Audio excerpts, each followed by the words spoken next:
Today we're going to focus on illness and confidence. Has your illness left you feeling less confident in some way? What would it mean to you to feel slightly more confident than you currently feel? We've both experienced how tough it is to maintain confidence levels while dealing with a chronic illness. In the following video, we discuss some approaches which can help you feel more confident.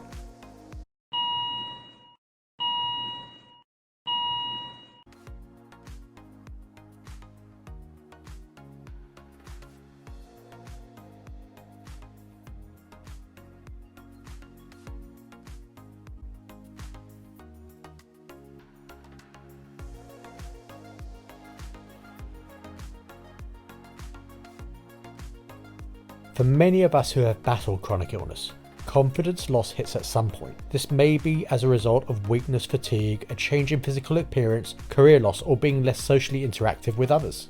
There is often a direct correlation between our levels of diminished capacity and our decrease in self-worth. The loss of confidence can have an impact on our psychological well-being, as we tend to withdraw from the outside world and feel a loss of control, as well as anxiety and depression. The emotional wear and tear can also be further detriment to our physical health. During my own chronic illness battle with Wegener's, I suffered severe lapses in confidence. Having once enjoyed a successful sales career and being in peak physical shape, I was suddenly reduced to a life of sitting on a couch, breathing with the aid of an oxygen tank while physically withering away. I felt worthless for a long time. Fortunately, I found ways to regain some confidence. Implementing some of the following approaches helped me. I believe that they can help you too.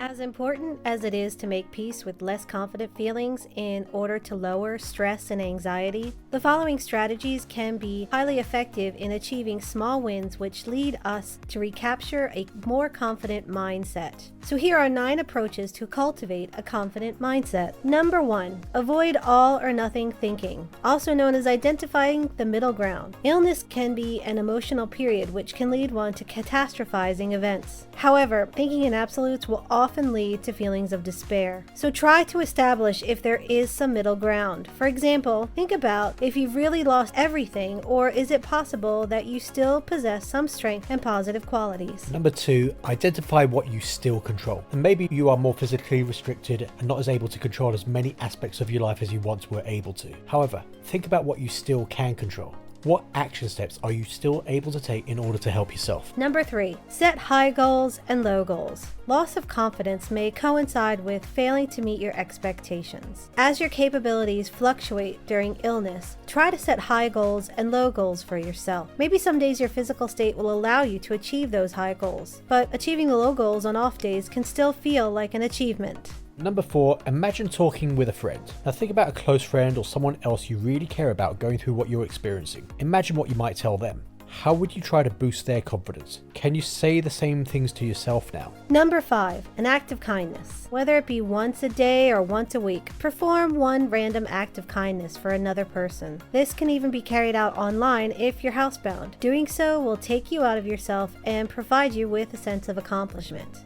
Number 6, immerse yourself in a pastime. In the world of mental health, this is referred to as achieving a state of flow. Think about something you could enjoy and derive a sense of achievement from. Building, writing, or learning something new will help you psychologically, even if your energy only allows you to do so for brief periods. Number 7, identify newly acquired strength. Take time to consider if your illness made you stronger or a better person in any way. As crazy as it sounds, maybe you're more resilient, calmer, or better at prioritizing. Which other strengths might you have acquired along the way? Number 8, daily wins. Make a list of a few things that you have accomplished each day. This may include walking around the block, making breakfast for yourself, or formulating a daily timetable. No matter how small, it will help to remind you that you still have value. And finally, number 9, future self. Write down any goals you may have for your future self. What will you be doing? Who can you be still? This can remind you that some of the issues which have damaged your confidence are only temporary and that a better future may lay ahead.